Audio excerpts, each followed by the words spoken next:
जय हिंद दोस्तों, स्वागत है आप सभी का आज की एक नई वीडियो में। दोस्तों आज की इस वीडियो में क्लास 11th हिंदी अंतरा बुक के 5वें चैप्टर यानी ज्योतिबा फुले चैप्टर के क्वेश्चन आंसर लेकर के आ चुका हूं। इससे पहले के 4 चैप्टर मैंने ऑलरेडी कंप्लीट कर दिया। यदि अभी तक आप नहीं देखे हैं तो इसी वीडियो के डिस्क्रिप्शन में लिंक दिया गया है, जा करके देख लीजिए। ठीक है, चलिए बिना देरी किए हुए आज की इस वीडियो की शुरुआत करते हैं और पूरे चैप्टर के एक एक क्वेश्चन को बहुत ही अच्छे तरीके से देख लेते हैं। ठीक है, तो पहला क्वेश्चन है कि ज्योतिबा फुले का नाम समाज सुधारकों की सूची में शुमार क्यों नहीं किया गया। इसका मतलब ये है कि भाई जो समाज सुधारकों की सूची आई है जिनमें 5 लोगों का नाम था, ठीक है, उस लिस्ट में आखिर ज्योतिबा फुले का नाम शामिल क्यों नहीं किया गया। शुमार किया गया मतलब शामिल क्यों नहीं किया गया। ठीक है, तर्क सहित हमें उत्तर बताना है। तो इसका उत्तर लिखेंगे दोस्तों कि ज्योतिबा फुले ने हमेशा उच्च वर्ग के लोगों द्वारा किए जा रहे शोषण और अत्याचार का विरोध किया। उन्होंने हमेशा विरोध किया, ठीक है, और इसी वजह से उच्च वर्ग के लोग उनसे नाराज रहते थे।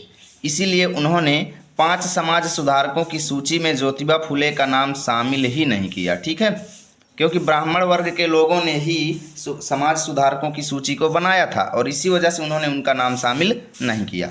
दूसरा प्रश्न है कि शोषण व्यवस्था ने क्या क्या षड्यंत्र रचे और क्यों। कहने का मतलब कि ज्योतिबा फुले के आसपास के जो लोग थे उन्होंने उनके खिलाफ क्या क्या षड्यंत्र रचे और क्यों रचे षड्यंत्र, इन सब चीज़ों के बारे में हमें लिखना है।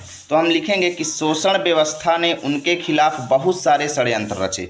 जैसे सार्वजनिक रूप से उनको अपमानित किया गया, ठीक है, उनके ऊपर पत्थर फेंका गया, थूका गया एवं गाली दिया गया, है ना, झूठे आरोप लगाना और लोगों को उनके खिलाफ भड़काना।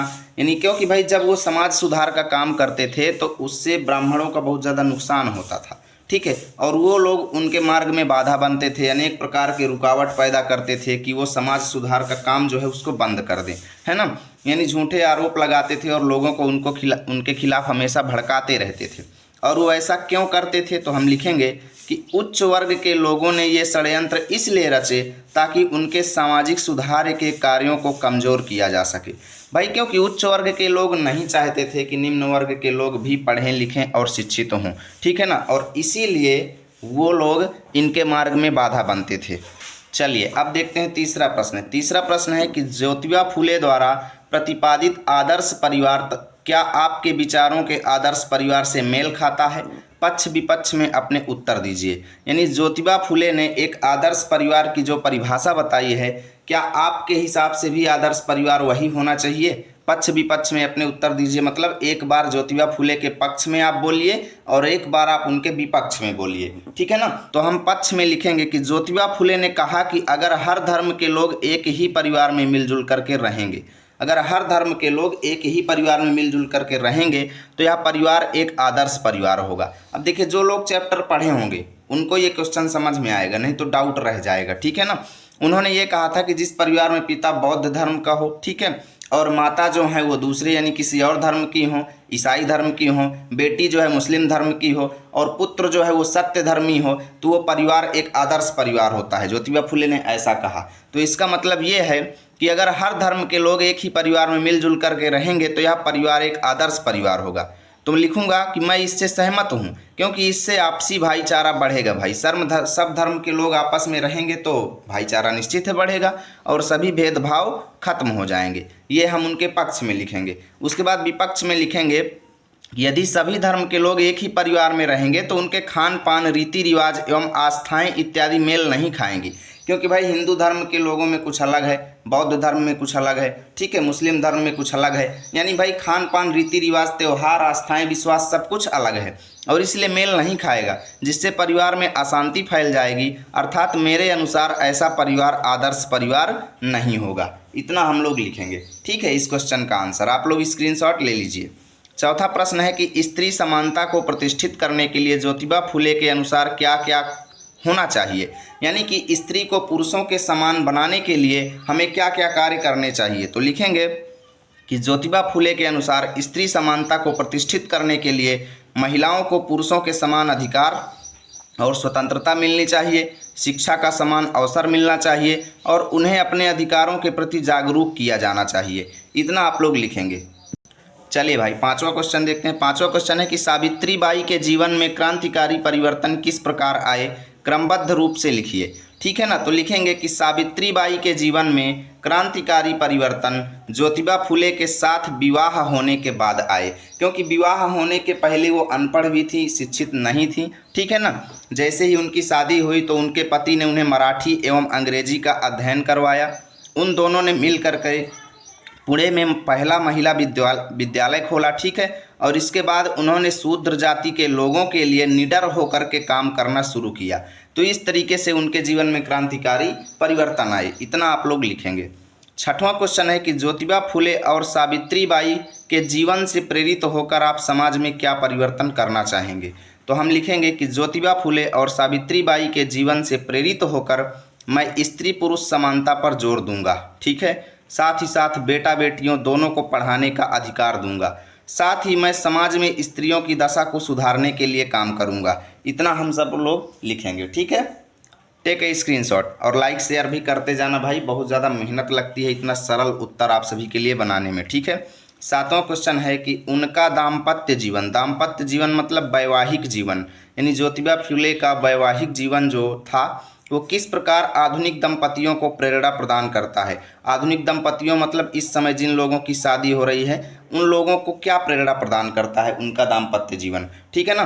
तो लिखेंगे कि ज्योतिबा फुले और सावित्रीबाई फुले का दाम्पत्य जीवन आधुनिक दंपतियों को एक दूसरे के साथ कंधे से कंधा मिलाकर चलने, एक दूसरे के सपनों को साकार करने और जीवन की चुनौतियों का एक साथ सामना करने की प्रेरणा देता है।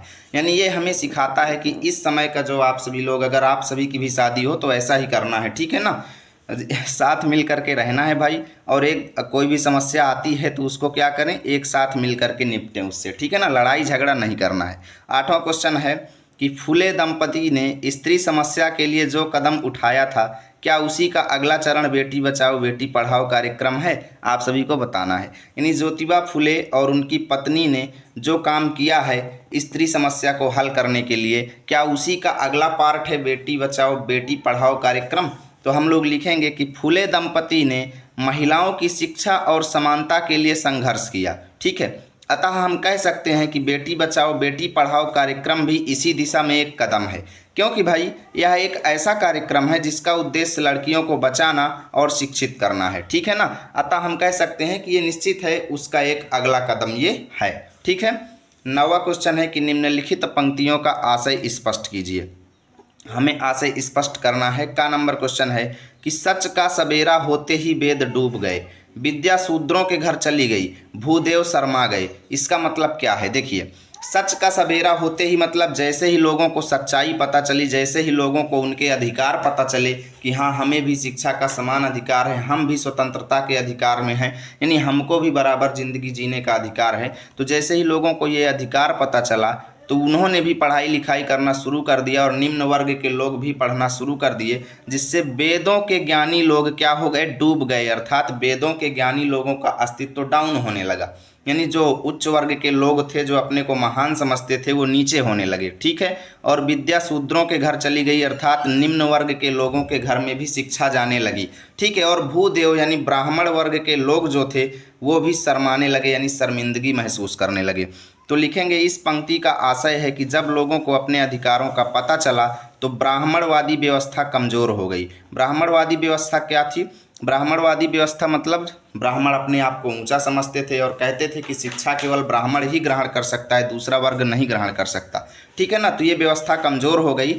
विद्या जो पहले केवल उच्च जातियों के लिए थी अब सभी के लिए सुलभ हो गई और ब्राह्मणों का विशेषाधिकार समाप्त हो गया, ठीक है, जिससे वे शर्मिंदा हुए। इतना हम लोग लिखेंगे।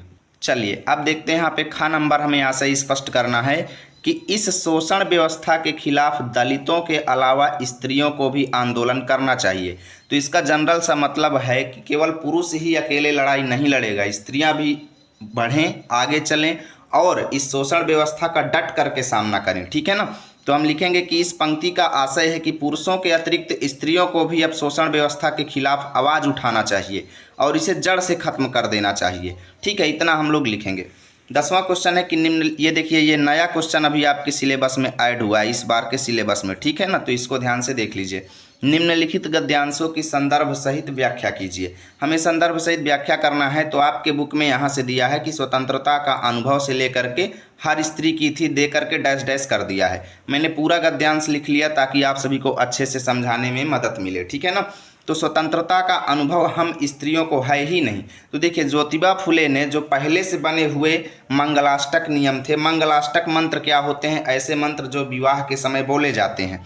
तो उन मंत्रों में क्या था दोस्तों? पुरुषों को प्रधानता दी गई थी, यानी सारे अधिकार पुरुषों के हित में थे। लेकिन ज्योतिबा फुले ने उन मंत्रों को गलत बताते हुए खुद के मंगलाष्टक मंत्र लिखे, और उनमें लिखा उन्होंने कि एक स्त्री जो है वो अपने पति से कहती है कि स्वतंत्रता का अनुभव हम स्त्रियों को है ही नहीं, आज के समाज में स्त्रियों को आज़ादी दी ही नहीं जाती है, ठीक है। और इसीलिए वह स्त्री अपने पति से कहती है कि इस बात की आज आपको शपथ लेनी पड़ेगी कि स्त्री को उसका अधिकार दोगे, अर्थात विवाह के बाद भी आप उसको स्वतंत्रता का अधिकार दोगे और उसे अपनी स्वतंत्रता का अनुभव करने दोगे। कोई उसके ऊपर जोर जबरदस्ती दबाव नहीं रहेगा, ठीक है।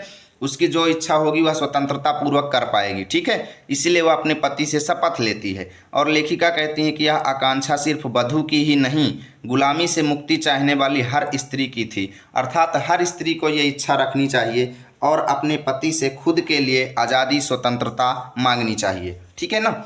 तो हम इसको लिखेंगे संदर्भ। देखिए दिया गया है कि संदर्भ सहित व्याख्या करो, तो भाई पहले हमें संदर्भ लिखना पड़ेगा। तो संदर्भ लिखेंगे कि प्रस्तुत गद्यांश हमारी पाठ्य पुस्तक अंतरा में संकलित लेखिका सुधा अरोड़ा द्वारा लिखित पाठ ज्योतिबा फुले से अवतरित है, इतना आप लोग लिखेंगे।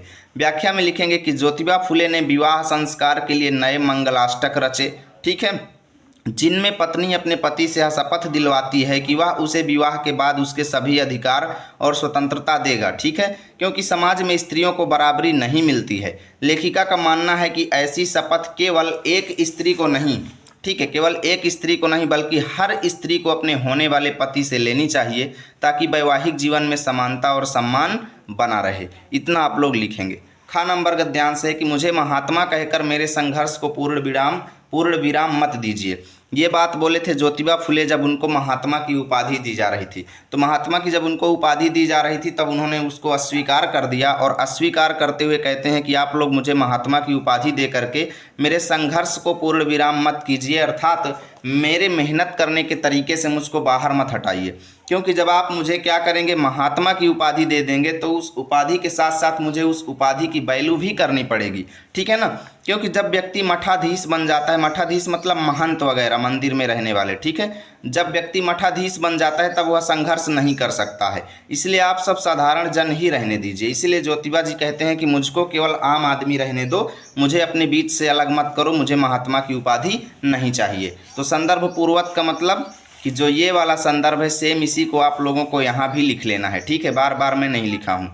व्याख्या में लिखेंगे कि ज्योतिबा फुले ने महात्मा की उपाधि को ठुकराते हुए कहा कि वे एक आम आदमी ही बने रहना चाहते हैं, क्योंकि उपाधियाँ व्यक्ति को समाज से दूर कर देती हैं और संघर्ष की भावना को कमज़ोर कर देती हैं।